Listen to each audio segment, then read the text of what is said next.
লোকমান হাকিম তার সন্তানকে নসিহত করে বলতেছেন, ইয়া বুনাইয়া ইন্নাহা ইন তাকু মিসকালা হাববাতিন মিন খারদালিন ফাতাকুন ফি সখরাতিন আও ফিস সামা আও ফিল আরদি ইয়াতি বিহা আল্লাহ।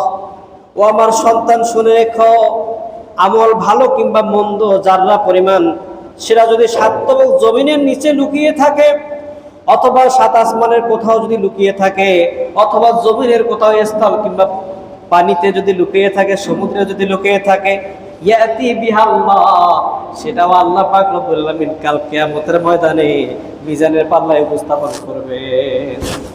মিজানের পাল্লায় আল্লাহ তাআলা উপস্থাপন করবেন।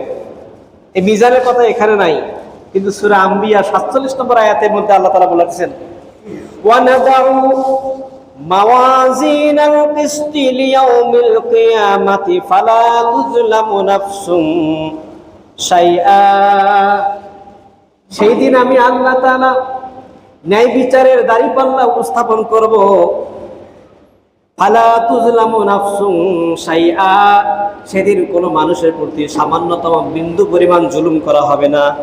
ওয়া ইন কানা মিসকালা হাববাতিন মিন খারদালিন আতাইনা বিহা, যদি যাররা পরিমাণও ভালো কিংবা মন্দ আমল কেউ করে, সেটাও আমি সেদিন হাজির করব। আতাইনা বিহা ওয়া কাফা বিনা হাসিবিন, সেদিন আমি আল্লাহ তাআলা হিসাব গ্রহণকারী হিসেবে যথেষ্ট হব, আর কারো দরকার নাই।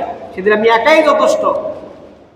আল্লাহ পাক রব্বুল আলামিন সেই ন্যায় বিচারের বাটখারা সেদিন দাঁড় করাবেন, উপস্থাপন করবেন।